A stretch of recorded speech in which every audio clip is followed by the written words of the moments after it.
Hey y'all, it's Taylor, And it's Talon, and this is a Fire Conversation with. Taylor and Talon.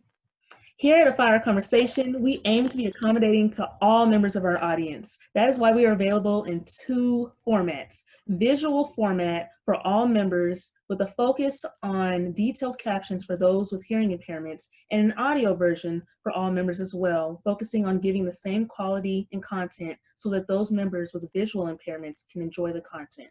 This podcast is for all people to experience, despite of race, age, creed, or religion. This disclaimer informs listeners that the views, thoughts, and opinions expressed in this podcast belong solely to Taylor and Talon, and not necessarily to any employer, organization, committee, or other group or individual. These thoughts and viewpoints are our own and do not reflect any other organization or individual.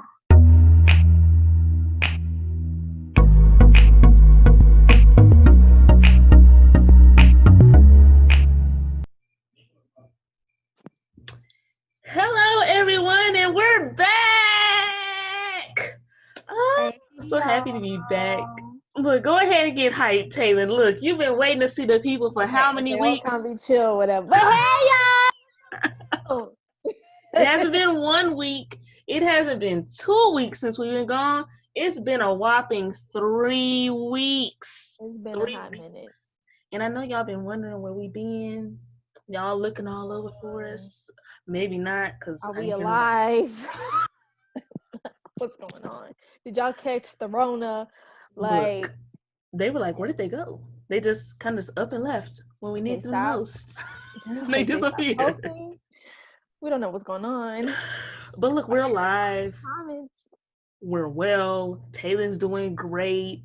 I'm doing great. The real reason we were gone is because we had a lot going on in life. As you all know, life can get rough. We had a lot of like personal issues happening with family, friends, our own selves, and we figured it was a smart idea for us to take a reset and focus on ourselves and focus on our friendship, and then come back even stronger and of course entertain you guys. Yes. But no, we just really had a lot going on. But you know what? We're back. We're better than ever. And as you can see, we have a beautiful new display today. We're not doing the basic little video anymore. We got a nice little frame. We got a little logo. We have it all. Like, wait, did I point to the logo the right way? Listen, I'll get this whole finger pointing thing down one day, but it's not going to be today. But we have a logo, we have a frame, we're moving on up. Me and Taylor figured, like, since we've been gone, we might as well make some improvements. But yeah, our sad days are gone. Right now. We're what, Taylor? Say it again. Say it louder for people in the back. A little bit more professional for you, our audience, who we love. She using her telephone voice. That's her telephone voice. I'm a bit professional today. But yeah, we're back. And guess what? We're getting into these recent, events, topics that are going on in America. We're not going to focus on the world right now because America is in such disarray. We can only focus on one thing at a time. Like, look at here. I just am in disbelief, and Taylor's in disbelief, just like the rest of you, about this presidential debate that we watched recently. When I tell you it was a hot mess, it was a hot, deplorable mess. Like, I'm really just confused. Like, what did we as a people accomplish? Taylor, how do you feel? Because I have no words. I'm be honest with y'all. I did not watch that debate, mostly because I don't want to hear anything Trump has to say. I already knew he was going to show his behind, his orange behind, might I add. I already knew that I don't necessarily love Biden, but I also knew Biden probably wasn't going to show up and show out the way I needed him to. And 3, it's just a lot of stress that I don't need in my life. So I decided to get all my information from Instagram and Twitter and let it be that, because I wasn't going to actually sit down and watch it. But from the things I have heard from friends, family, social media. It was basically a big old clown fest. So I don't even know. I just feel like at this point, I'm so done with our president-elects. It's just, I'm just over it. So Well, I don't know. I can't even really speak on it, but I do know it was a hot mess. It was a hot mess before the debate even started, if we're going to be completely honest. So it was a hot mess before, during, and after. So Taylor didn't watch it in its entirety. She saw like little clips here and there, but I watched it from beginning to end to the commentary after on ABC News. And going into it, I kind of already knew. I was like, Trump is gonna show his tail. He's about to show it. He's gonna show y'all the person that he really is. That the person that a lot of us already knew he was, but the rest of the world still doesn't want to believe. So I was like, okay, you just kind of pray and hope that it can go in a good direction. And baby, it went left within the first 2 minutes, and I was like, oh well, here goes the show. It was just like, what's the name of the little circus that used to go around before circuses went out of style? Was it the Barner and Brothers? What was it called? Bailey and Brothers. You know what I'm talking about. Before people was like, ooh, animal rights, because those animals shouldn't be caged, but that's another story really for another day. shouldn't. And then the tiger started attacking. I mean, I would attack too. But that's what it was like. It was just like the clowns are out. The moderator did a poor job. I was like, if you're gonna moderate, how can you not break up an argument? I was very confused by that. Trump was Trump, per usual, and he didn't really say anything that was valid, per usual. This is not coming from the fact that I'm not, a fan of him. It was just like everything was a personal attack. It just went south really quickly. Biden, like Taylor said, I'm not a huge fan of him, but I do believe that you have to choose the lesser of the two evils. So that's just kind of where the support is for him. I feel like he could have came out stronger, and deflected a lot of those little tactics that he knew Trump was going to throw at him, regarding his family, his sons particularly. And I feel like he could have answered a lot of the questions a bit more directly, and hands down just given better answers. I feel like Biden's strongest points that he could have made, he did not make them, especially when it pertained to Black and brown lives in this country, particularly like how Black people are at a disadvantage when it comes to interactions with, first responders and police officers. And I just feel like he did not hit the nail on that. And so it was just like chaotic, just all around, just poor performance on both parties. But of the two, I would say Biden did the best, even though it wasn't his best. But speaking of presidential candidates and nominees, how do you feel about, the passing of the late Ruth Ginsburg? Well, when it Oh, comes to the late Supreme Court Justice, obviously it's very sad. I mean, she was I want to say she was the first female justice. Obviously she made strides for women just by her presence. Definitely was needed. And I feel like now she leaves a legacy for a lot of other young women, which is needed. Speaking of Supreme Justice nominees and candidates and whatever, like, what's the new nominee or the new justice? Her name is Amy Coney Barrett. That's her name, because the late Supreme Court Justice, her name is Ruth Ginsburg. Yes, that's her name. So I was right about her name, because I was like, oh, I'm about to mess this up. But the person that Trump appointed in her position against, the late justice's wishes is Amy Coney, which is a conservative woman, the one that has 7 kids and, a devout Catholic, which is nothing wrong with that. But a lot of people fear that her, religious beliefs are going to interfere with, the decisions that she makes if she is to fill the position of the late justice.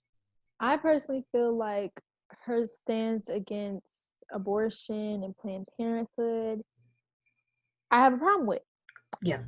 I am a child of God, and I do believe that all life is sacred. Like, you shouldn't kill anyone. Agreed. But with that being said, I do not feel like it's okay that the government has a say on a young woman's or a woman's body. Yes. Period, point blank. So if you had to ask me, I'm pro-choice. if you just want to be cutthroat about, I'm pro-choice. And I just feel like there should be no one should have any say on what's going on with a woman in her body. Like, I do believe that, a man's who obviously helped conceive that child should have some say, but if you're not him, otherwise keep your mouth shut. That's it. I definitely agree with you, Taylor. And like I said, me and Taylor are both, Christian women.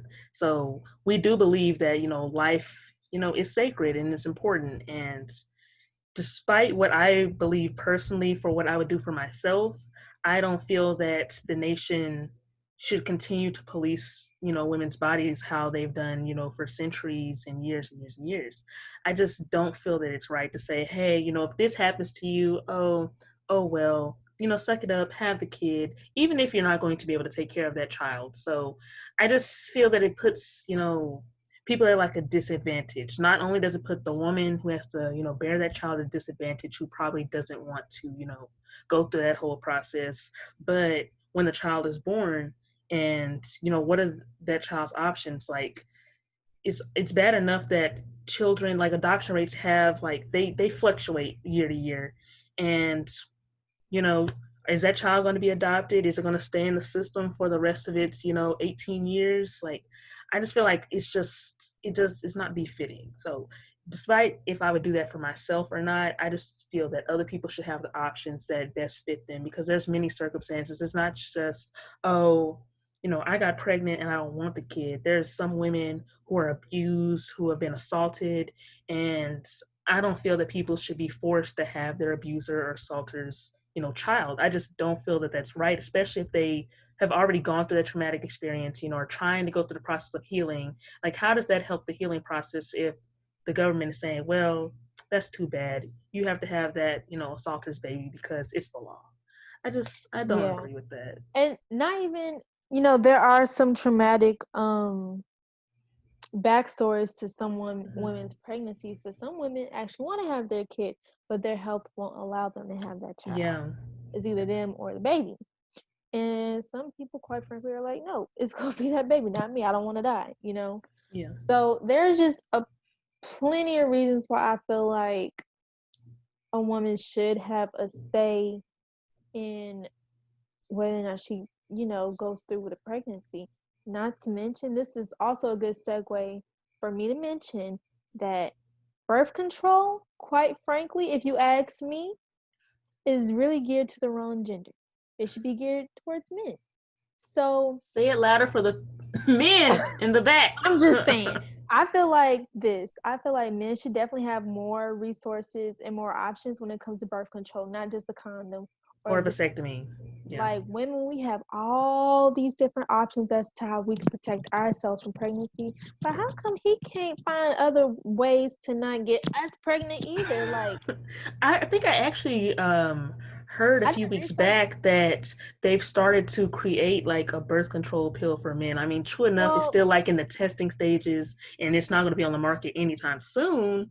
But every couple of years they do talk about birth control for men, and quite frankly, we haven't hit any real progress for that. And there was this, so a couple of years ago, I was sitting down watching documentaries late at night, like I do best. And there's this group called I forget what their name. I think they're the opposite of feminists. They're maleist or something like that.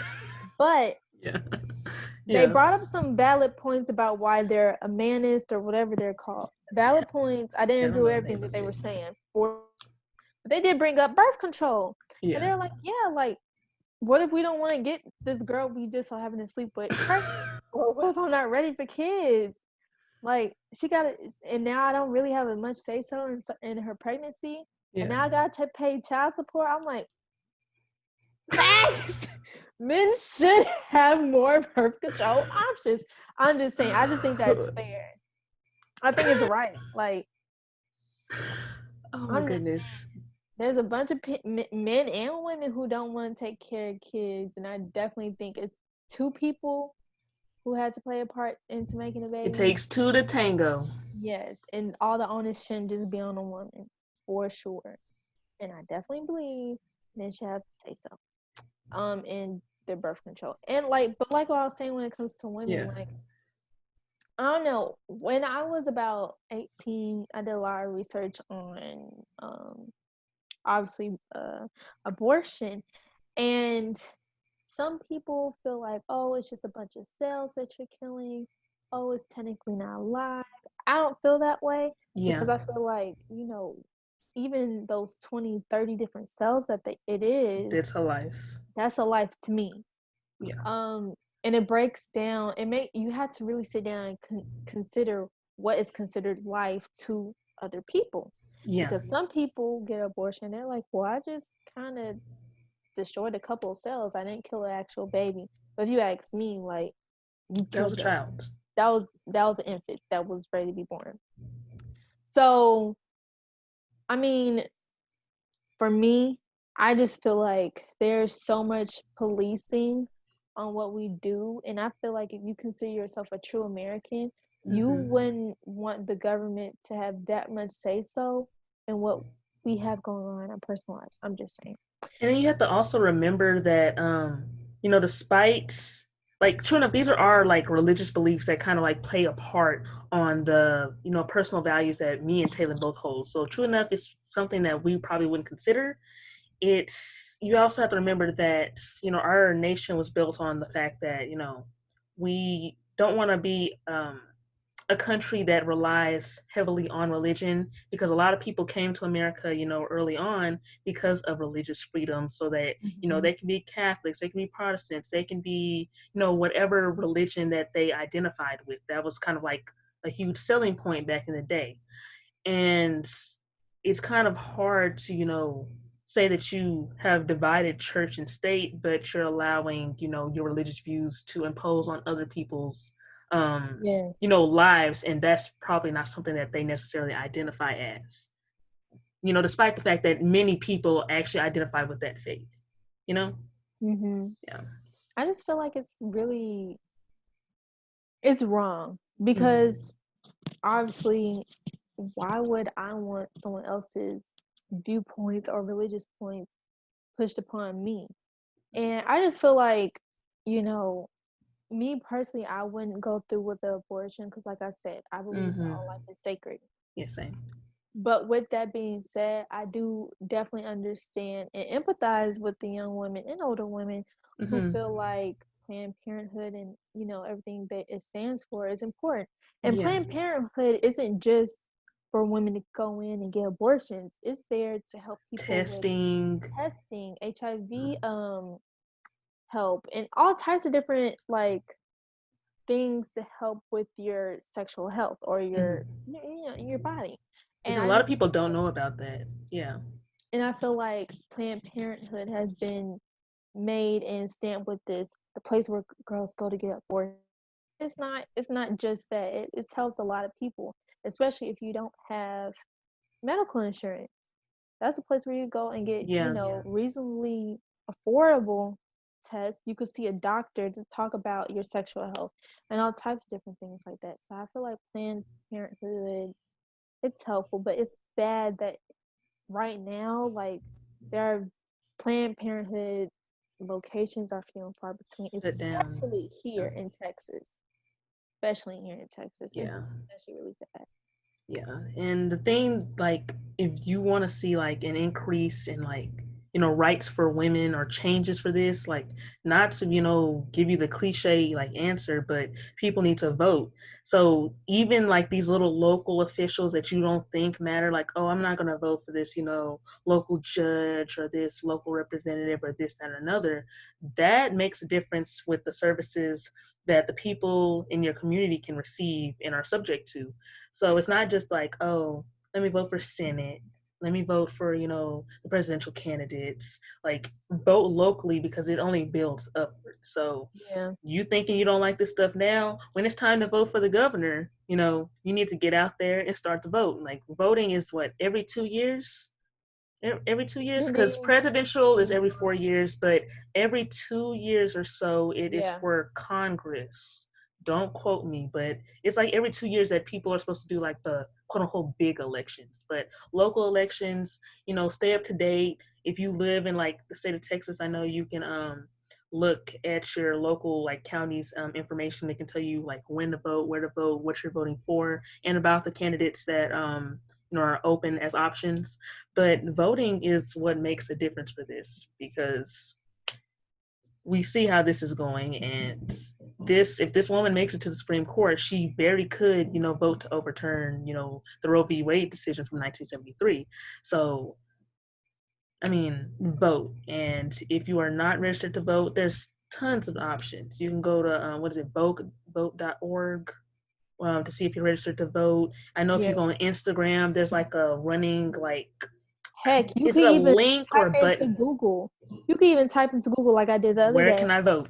Where can I vote? Am I registered to vote? Literally, Google will take you to your specific state and your county's registry, and you will be able to go ahead, register to vote. Mm-hmm. You'll be able to see if you are registered to Don't vote. assume, because if you've been moving around, you moved from college back home, you moved from home to college, you done moved across the country, that voting registration changes. Yeah, It so just changes. Google it. Literally, Google it. That's what I did the other day.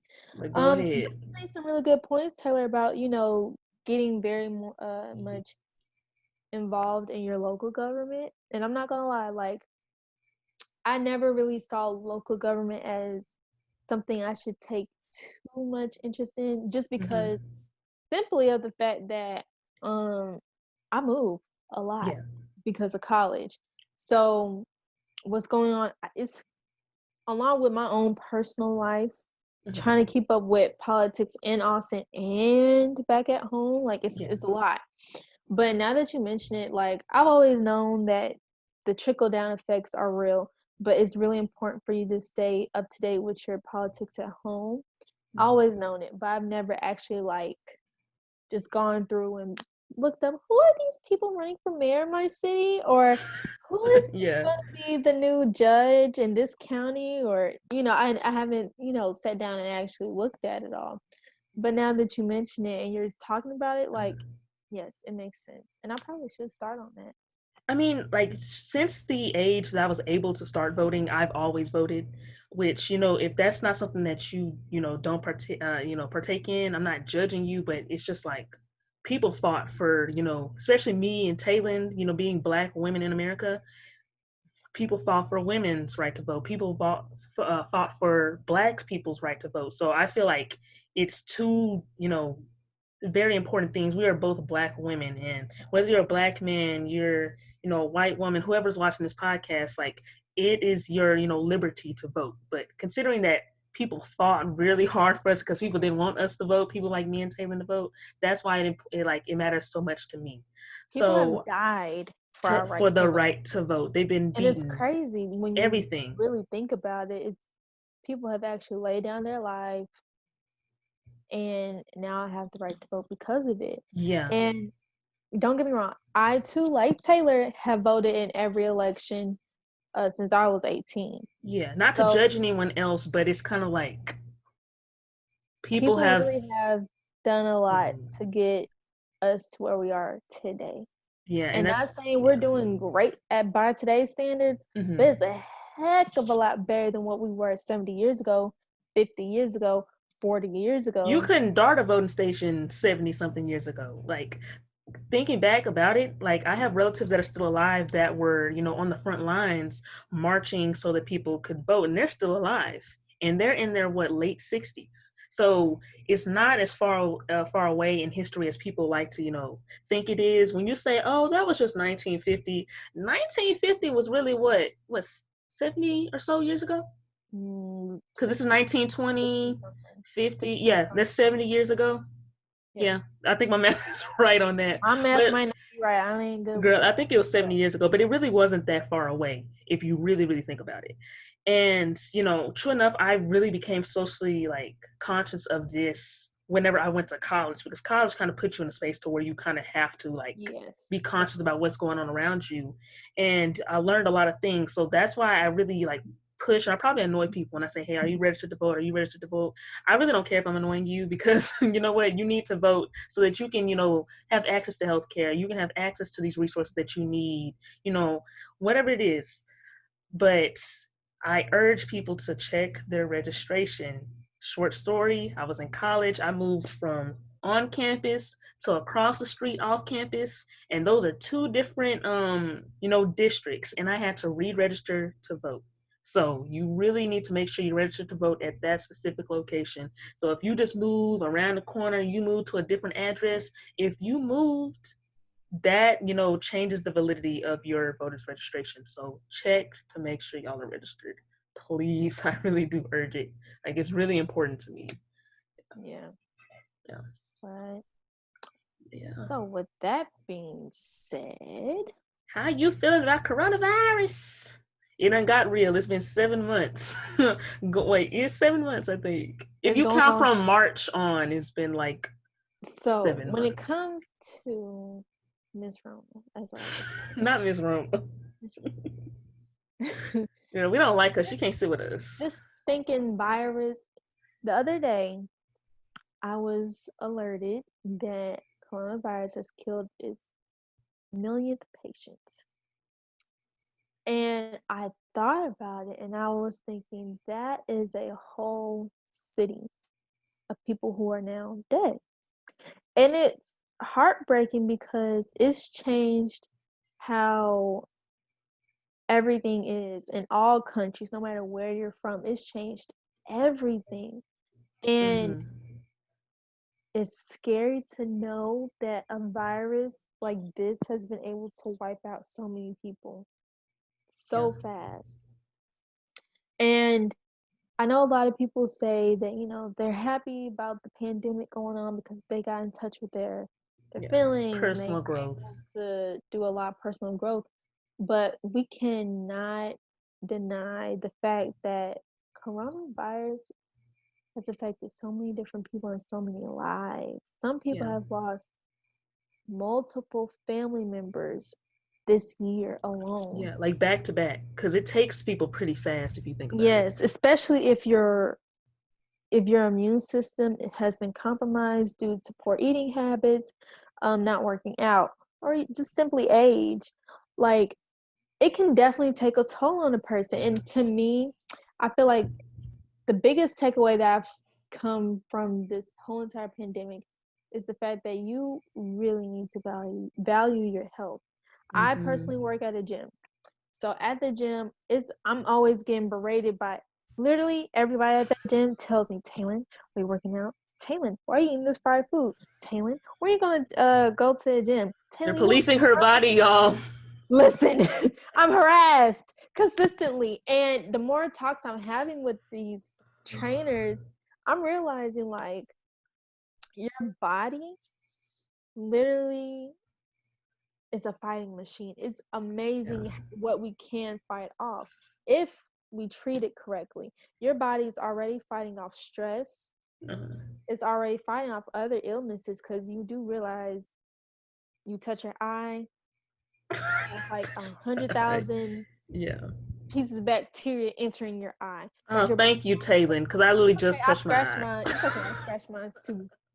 Like, when you do certain things, people like to put pins in their mouth. Your body has to fight off all these different bacteria, stress. Like, it has to fight off the food you put in it, all the non-organic food, all the hormones, processed all the meats and cheeses and that you just put in your body. It has to fight all that off. On top of the fact that you don't like to go to bed till like Girl, 4 in the morning. I was just gonna say it, because that's the time when your body is supposed to be fighting off, all these little harmful things that have had access to your body, is when you sleep. But you over here eating Wendy's, then you're not working out, then you're going to bed at 5 a.m., then you're drinking, and then you're waking up at 7. That's And 2 then for hours of sleep. some of our viewers who like to indulge in alcohol and other substances, that stuff isn't necessarily the best for you either. So it's just the fact that your body has to go through so much just on a day-to-day basis. So when something serious like corona, God forbid, pneumonia or anything else comes to attack it, your body's like, I'm not ready. can't deal with all of this on top of this major thing I had to fight. Your Yeah. body really can't do it. Can't do it. It can't do its job to protect you and keep you alive. Yeah. So one big thing I have taken away from this pandemic is definitely taking care of myself. And I will say this, I told Taylor this the other day, but you know, I've started on this, or at least I'm trying to start on this wave of eating a little bit better for myself. So now in the mornings, I drink water and I drink green tea to keep me energized. I've been trying to cut down on a lot of the processed foods, or basically fast food, fried food. I've been trying to cut down on a lot of that. Yeah. Now, because of my habits, obviously I'm not completely there yet, but I'm definitely making considerable efforts to make sure that I just clean up how I eat. I feel like if I just clean up how I eat, that'll help a heck of a lot on how I look, how I feel. And God forbid, I ever did get corona, my body will be just a little bit more stronger to fight that virus off. So I just feel like I don't think people really take that into consideration when they're doing what they're doing on their everyday habits. Like, I know I don't. When I stay up to 4 in the morning, like I did the other day, I definitely was not thinking, Taylor, this is wise. Like, I don't think like that. I'm just up. But with that being said, a lot of bad habits that we have aren't conscious anymore. You just do them. So you have to make a very conscious effort to break some of these bad habits, or maybe not even break them, but insert better, healthy habits. That's what I've been taught. Some people, I've been talking to a lot of people, and they're like, if you want to get rid of a bad habit, introduce a good habit, and the bad habit will fall off. 14 to 21 days to instill a habit. Yes, thank you, Oprah. That's how I learned that part. Miss Oprah taught me that. Yeah, I think it's like 2 to 3 weeks for something to become a behavior to become a habit. That's what it is. So I feel like I'm definitely gonna make considerable efforts to be, instill some good habits in myself. So I feel like all of our viewers, even people who aren't even viewing this, I hope that from everything that's been going on, you take away that your health most definitely is your wealth. So yeah. Okay, well, Taylor touched on like how, your health is doing during the coronavirus. I guess I'll touch on how, I guess, personal life outside of health has been during these past 7 months. Like, it's been a very, very trying 7 months. As me and Taylor, mentioned at the top of the conversation, we even have to take a break, from things, because it's just like the stress of not only living life, because life itself can be stressful at times, but you have the stress of life in addition to a pandemic, in addition to a potential change in political power. It's like a lot going on with this year. Like, everything is happening in 2020. So new technologies coming out, presidential, candidates are being voted for. Coronavirus is just everywhere. People are dropping like flies literally day by day. Like, I can't even like keep track of the amount of funerals I've gone to this year.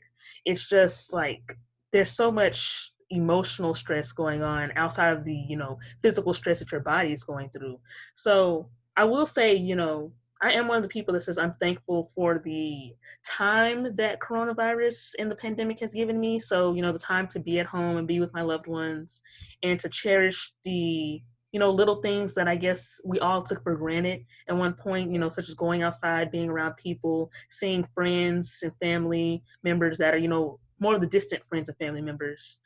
And so I'm thankful for the little things and the time of reflection and being closer to God and, building upon myself.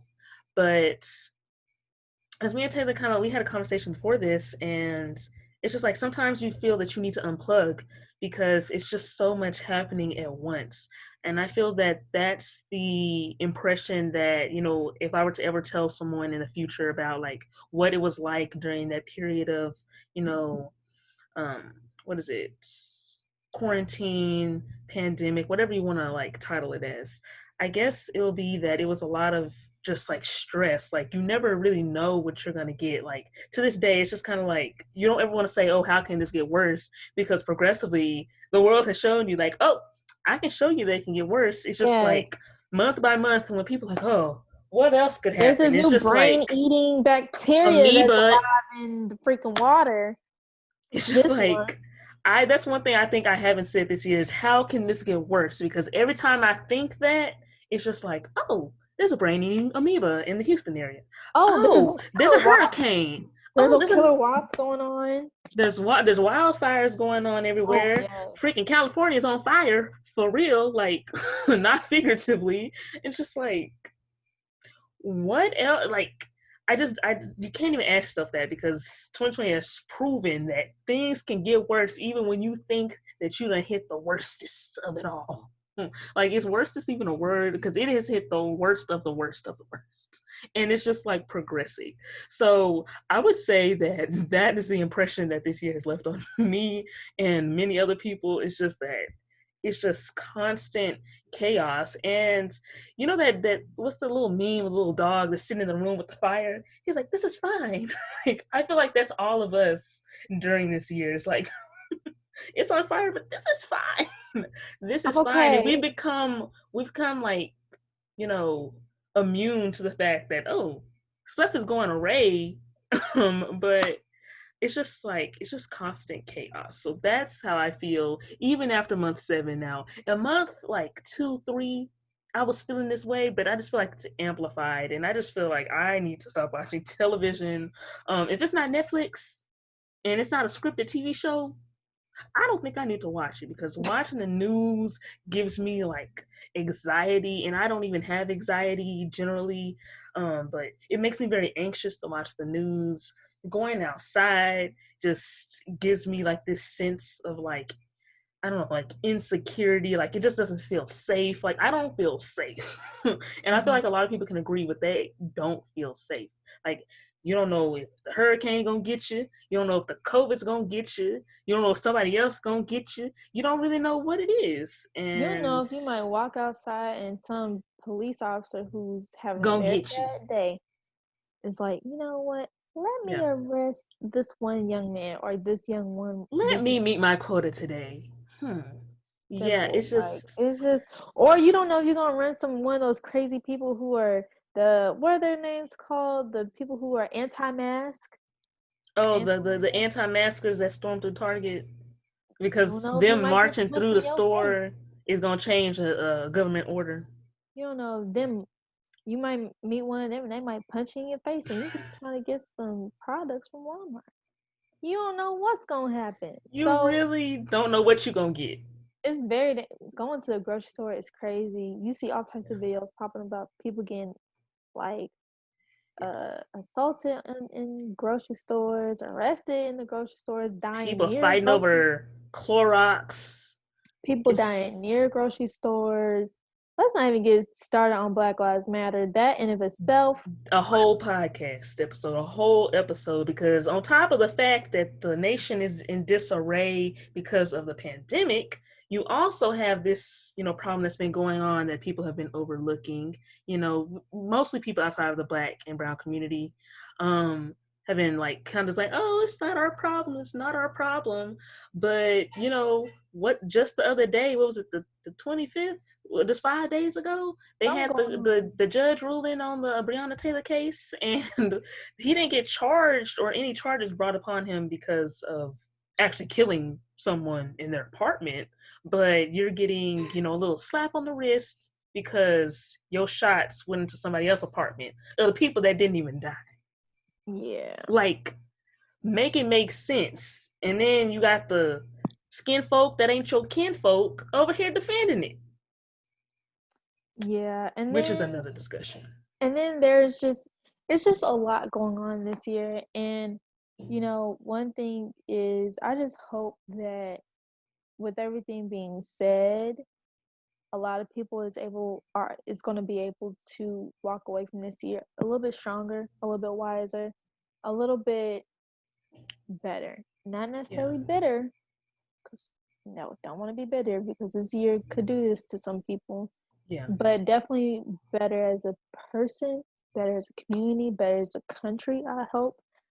And I don't know. Hopefully, I end just the hope divisiveness, like this I country's so hope divided right now. it is. It is. And I've never seen, like, true enough, me and you are pretty young, and I'm sure, like, there's been, racial tension specifically in, recent and like past times. But like right now, for us to be in our early 20s, I have never ever seen the nation this divided. Like, I just feel like no one can say anything to another party because it's not gonna go right. And just like, especially when you see like figures that are supposed to be uniting us, it's just like they making it worse. Yeah. And I don't know. It's really just sad. Like this environment that we're in right now is just sad. That's the only thing I can, say to describe what we're in right now. Well, with all that being said, you guys, Taylor and I have definitely, just wanted to enlighten you guys and let you guys know about our different takeaways about 2020 and everything that's been going on. And, we it's do not all hope for the pessimistic. best. Yes, we do hope for the best at the end of the day. But, you just got to keep your head up and keep on living. That's what my people tell me. All right, then. That's a great way to, end the conversation. But, everybody stay up. And like I said, just because a lot of bad things are going on, there are still, great things happening. Like 2020 brought this podcast to me and Taylor. So it's not all bad. Just like I said, take, stop taking the things for granted and really appreciating the things that you do have, because it's the little wins. So a bunch of little wins creates a big win. So just be thankful for everything. Tell the people that you love them, while they're here. Give them their flowers while they can still smell them. As my mother has always told me, just be appreciative. And if you are not already, register to vote. Go register. I mean, it only takes a few seconds. Make sure it's done. If you are in the state of Texas, the last day to register to vote is October the 5th. So before October the 5th, in the state of Texas only, I don't know about the other states, but in this state, October the 5th is the last day to register, and I believe it's at midnight. You can register to vote through the mail, or you can go online to check out some more resources for that. And the first day to early vote in the state of Texas is October the 13th. So, with that being said, we're going to wrap up our little political segment. Girl, I feel like we was on CNN today. I feel like a CNN commentator. Today was a good talk. I think it was needed. Yes, ma'am. But with all that being said, bye, y'all. Bye. We're happy to be back.